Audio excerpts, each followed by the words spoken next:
The Zanari Imperium had held dominion over 1,000 systems for 10,000 years. Theirs was a legacy of conquest, a slow, deliberate expansion that had crushed countless civilizations beneath their elegant, clawed feet. They were not brutes, but artists of subjugation.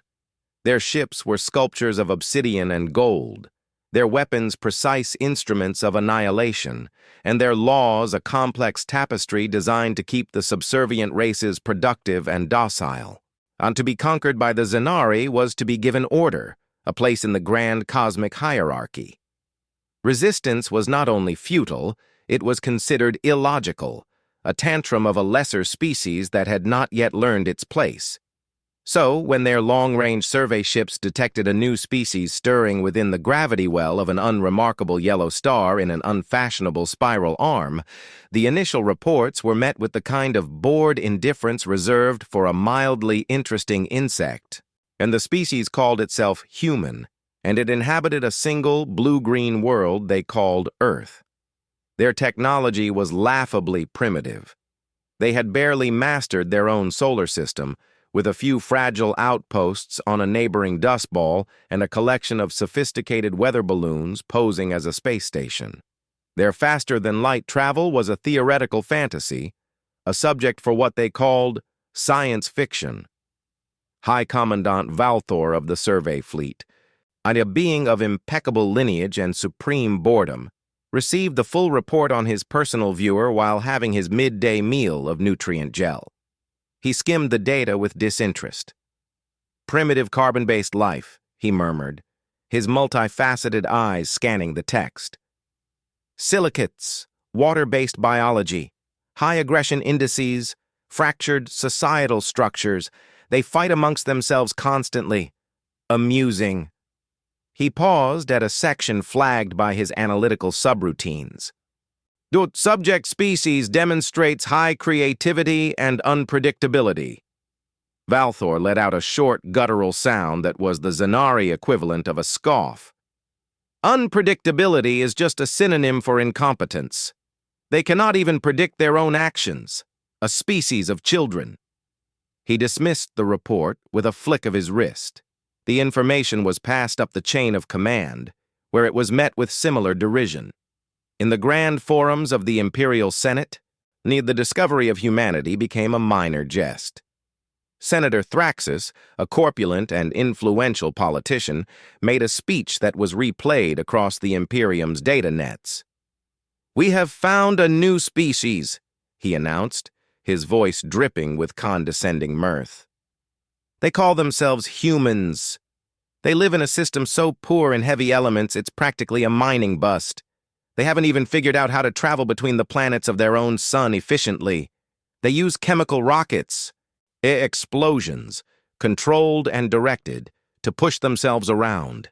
The report suggests that their primary form of long-distance communication is still based on a system of electromagnetic waves that travel at the speed of light.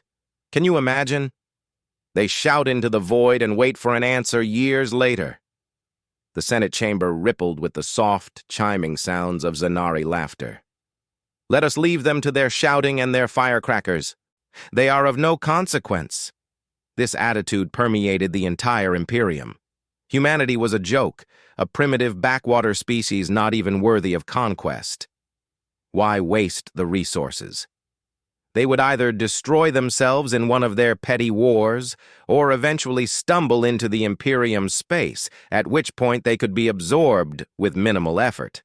They were a footnote, a cosmic curiosity, filed away under uncivilized, non-threatening. On Earth, the humanity was blissfully unaware of the galactic judgment passed upon it. They were too busy with their own internal struggles, their own drive to push further. A quiet, desperate war was being fought in the shadows of their own solar system. The colonies on Luna and Mars, once beacons of hope, had grown restless. The Earth-based government, the United Earth Confederation, was seen as distant and oppressive, its resource allocation favoring the homeworld. The outer colonies, the miners and researchers on the asteroids of the Belt and the moons of Jupiter, felt even more abandoned. Tensions had simmered for decades, finally boiling over into a cold war of sabotage and political maneuvering that threatened to ignite into open interplanetary conflict. Both sides knew that a true war would be devastating.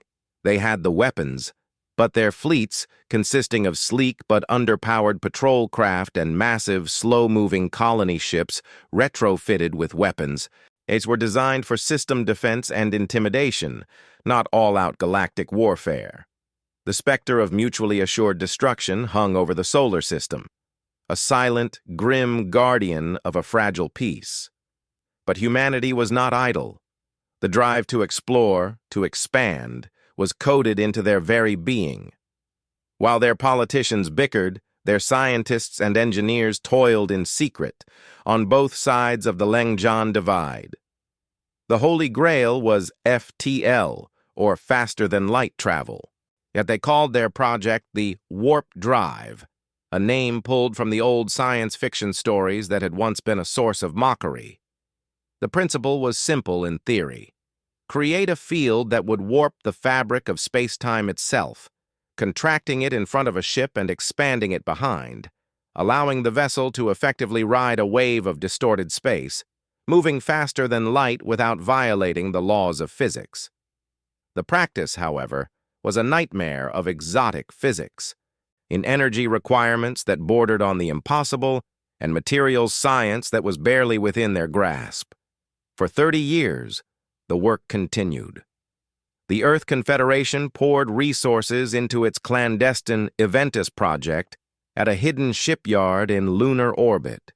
The Colonial Alliance, not to be outdone, funded its own Starlight initiative in the cavernous asteroid mines of Ceres.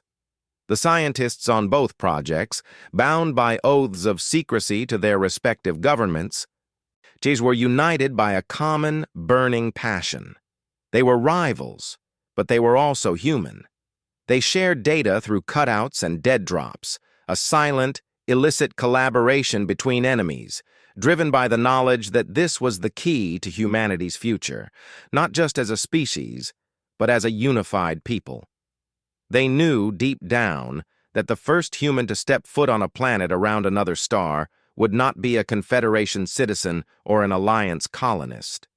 They would be a human. The breakthrough came from both sides within a week of each other. It was not a single dramatic eureka moment, but the culmination of thousands of small victories. A new, ultra-dense crystal that could contain the exotic matter required for the warp field. A mathematical solution to the field's stability problem. A power coupling that could handle the near-infinite energies involved. The first test flights were brief, terrifying, and successful. A small, unmanned probe from Luna winked out of existence, only to reappear 3 seconds later near the orbit of Neptune, having traveled a distance that would have taken months. The warp drive was real. The news sent shock waves through the solar system, but not the kind that brought peace. The political ramifications were immediate and terrifying. The side that could militarize this technology first would have an insurmountable advantage. The Confederation accused the Alliance of stealing their research. The Alliance claimed the Confederation was planning a preemptive strike. The Cold War went hot. Skirmishes broke out in the belt. Warships, now equipped with untested, unstable warp drives, began to disappear and reappear in unpredictable ways. The fragile peace shattered. In the midst of this chaos, a lone Zanari observation drone positioned beyond the orbit of Pluto finally had something interesting to report. Or unidentified FTL signatures detected. Unidentified FTL signatures detected. Source, Sol system, multiple events. Nature, primitive, unstable but confirmed. Species, human. The message took hours to reach the nearest Zanari listening post. When it did, the officer on duty re-ran the diagnostics 3 times, certain of a malfunction. The humans? The ones who used firecrackers to get to their own moon? It was impossible. The report was sent up the chain with a note of extreme skepticism, but the evidence was irrefutable. Humanity, The cosmic joke, the primitive children, had broken the ultimate law of physics. They had achieved FTL, and from the readings they were using it to shoot at each other. High Commandant Valthor, now a more senior and even more bored official, reviewed the new report. This time he did not scoff. His multifaceted eyes narrowed. The humans were not just a footnote anymore. They were a variable, an unpredictable, dangerous variable. A species with a proven history of aggression had just acquired the keys to the galaxy. The Zanari Imperium's millennia-old policy of benign neglect had just created a potential threat on its very doorstep. The laughter in the Senate chambers ceased. The question was no longer whether to conquer humanity, and for the lesson to begin. The Zanari, for the lesson to begin. The Zanari Imperium did not do things by half measures. When they decided to act, they did so with the full, terrifying weight of their 10,000-year-old war machine. The neutralization of the Sol system, as the operation was clinically designated, was assigned to the Dominion fleet. In a force of 500 vessels under the command of Admiral Zorax, a being whose name was synonymous with total, unflinching victory. His flagship, the Eternal Mandate, was a city-sized monument to Zanari power, its black hull scarred by the weapon impacts of 100 conquered worlds. Zorax reviewed the tactical data on humanity with the same detached efficiency he would use to plan the culling of a herd of wild animals. The humans had FTL, yes, but it was crude, unstable. And their ships were small, fragile, and their weapons were primitive nuclear-tipped missiles and short-range lasers. They had no shields, no organized military structure beyond two squabbling factions, and no experience in true interstellar warfare. This would not be a battle. It would be an execution. He gave the order. The Dominion fleet, 500 ships strong, slipped into the dark between stars, their destination. A small blue-green world orbited by a moon that, according to reports, that the humans had actually walked upon. How quaint. The fleet emerged from warp at the edge of the Sol system, a silent armada of death appearing from the void as if born of it. Their arrival was not subtle. The gravitational disturbance of 500 ships translating back into real space sent a ripple through the system that was picked up by every human observatory, every deep space radar installation, and every warship on both sides of the conflict. For a moment, and the human civil war ground to a halt. Every screen, every sensor array was fixed on the outer system. The images that came in were grainy, distorted by distance and interference. But the message was clear. Something enormous was out there, and it was coming closer. Panic was the first instinctive reaction, then confusion. The Earth Confederation's High Command in Geneva was a whirlwind of frantic communications. "What are they? Where did they come from?" shouted General Marcus Thorne, and a man whose weathered face was a map of decades of service. His chief science advisor, Dr. Aris Thorne, no relation, a common joke between them, stared at the spectral analysis on his screen.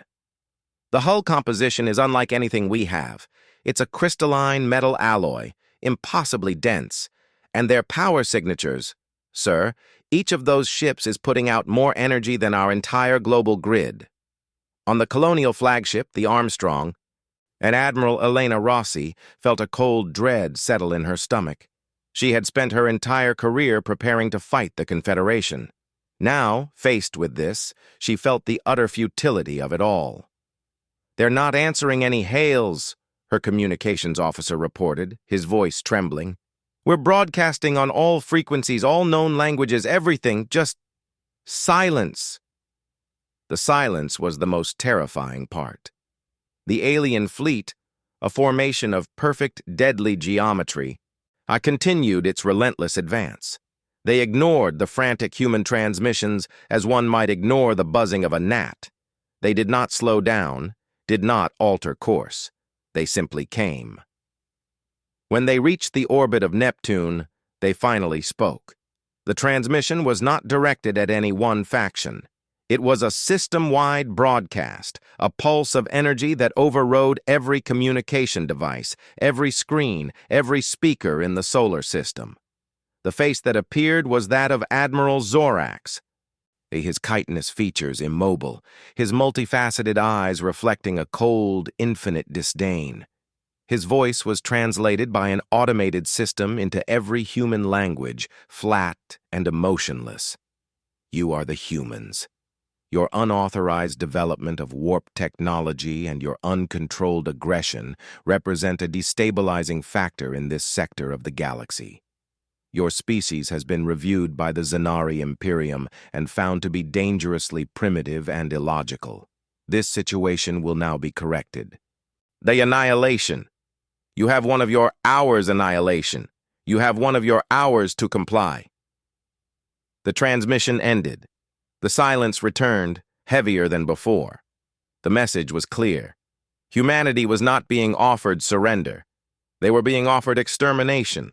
They were a problem to be solved, a stain to be erased.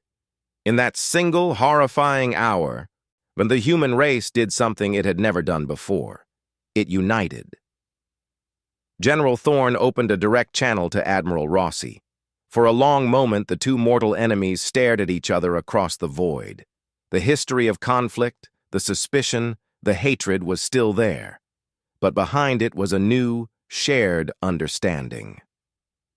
"Elena," Thorne said, his voice gruff, "I'm not asking you to forgive me. I'm not asking you to trust me. But if we're going to die today, I'd rather die fighting next to you than watching your ships burn from a distance." Rossi felt a lump in her throat she hadn't felt in decades. She gave a single, sharp nod. "Agreed, Marcus. What's your plan?" "I don't have one," he admitted. "We've got maybe 100 ships between us that can fight. They've got 500. Our weapons can barely scratch their hulls. Our only advantage is that we're desperate, and we know this system. That we have to make them fight our way." For the next 59 minutes, the two opposing human commands became one. Military protocols were thrown out the window. Data streams that had been classified for years were opened.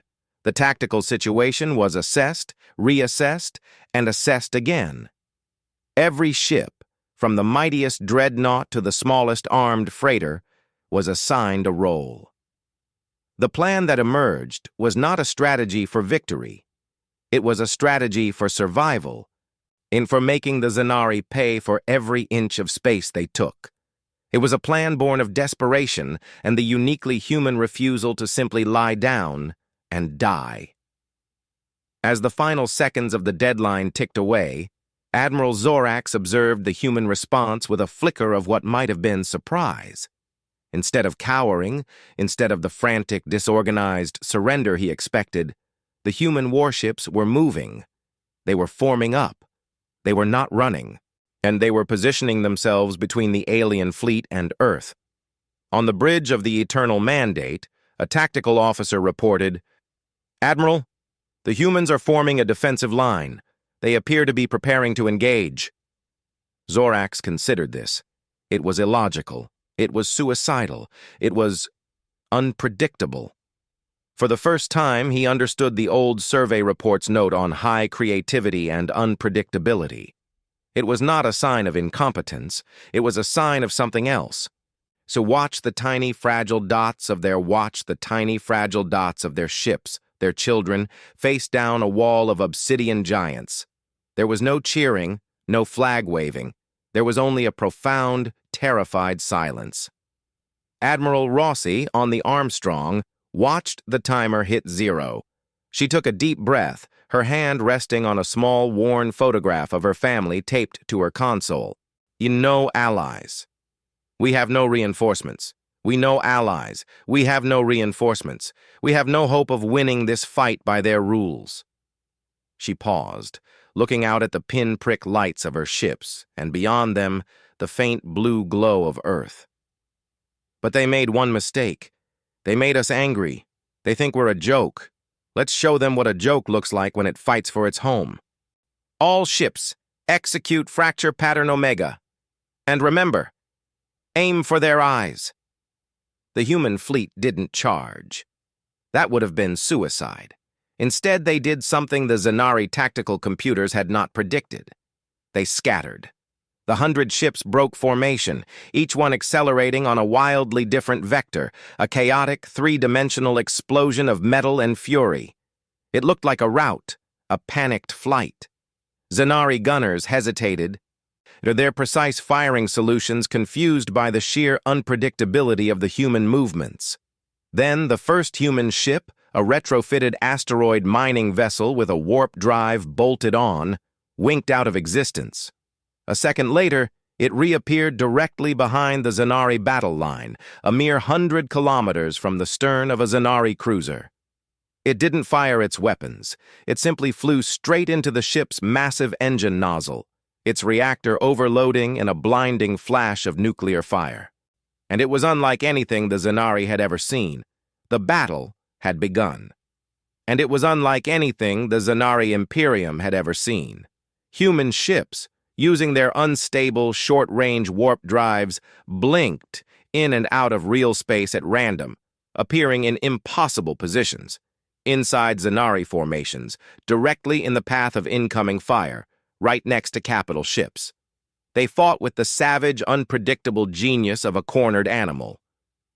But they used their small size and maneuverability to weave through the Zanari formation, firing missiles at point-blank range. They sacrificed themselves without hesitation, one ship deliberately warping into the path of a plasma torpedo meant for the Armstrong. Admiral Zorax watched in stunned disbelief. His perfectly ordered battle plan was in shambles. His ships, designed for formation warfare and overwhelming firepower, were being harried and picked apart by a swarm of gnats that refused to follow the rules. His communication net was a mess of frantic reports. They're everywhere. They came out of nowhere. They're using their warp drives as weapons. The discipline of the Zanari fleet, their greatest strength, became their weakness. They couldn't adapt quickly enough. They were reacting, not acting. They were being led, not leading. On the bridge of the Armstrong, the Admiral Rossi was a whirlwind of controlled fury. Huntress Group, warp to these coordinates, lay down a spread of nuclear mines, and warp out immediately. Don't wait to see the results. Vanguard, on my mark, we're going to punch a hole through their center. They're starting to bunch up, trying to protect each other. We need to keep them confused. General Thorne, his ship shaking from a near miss, grinned a feral grin. Elena, they're not retreating, but they're not advancing either. I think we just made them stop laughing. He was right. On the Eternal Mandate, the mood was one of grim shock. A junior tactical officer, the first to fully comprehend the situation, turned to Zorax. Admiral, we are taking unsustainable losses. The humans are not fighting a battle. They are fighting a riot. There is no pattern. There is no logic. Our predictive algorithms are useless. They are improvising. The word hung in the air. Improvising. In the Zanari military lexicon, it was a synonym for failure. A commander who improvised was a commander who had lost control, but here the humans had started with improvisation. It was their entire strategy. They had turned chaos into a weapon. Zorax looked at the tactical display, a swirling mess of icons and alarms. His 500 ships, the pride of the Dominion fleet, were being savaged by a technologically inferior enemy. They were losing. The realization was a physical blow. The Imperium had laughed at humanity. And now, that laughter had led them here, to the brink of a humiliating defeat. He gave the only order he could, the order that would save what was left of his fleet, but would forever stain the honor of the Zanari Imperium. All ships, break off the attack. Prepare for emergency warp to the rally point. We are withdrawing. On the bridge of the Armstrong, the news of the Zanari retreat was met with a moment of stunned, disbelieving silence. Then, a ragged, exhausted cheer went up. But Admiral Rossi didn't cheer. She stared at the tactical display, watching the massive alien ships one by one vanish into the distorting light of their own warp drives. They were running. But she knew, with a cold certainty that settled in her bones, that they would be back. They had stung a sleeping giant. They had not killed it. The battle was won, but the war for humanity's place in the galaxy was just beginning. She looked at the image of Earth on her screen. So small, so fragile, and so fiercely defended. The universe had just learned the first lesson about humanity. Never start a fight you aren't absolutely sure you can finish. And they had just made absolutely sure that the next fight would be very, very different.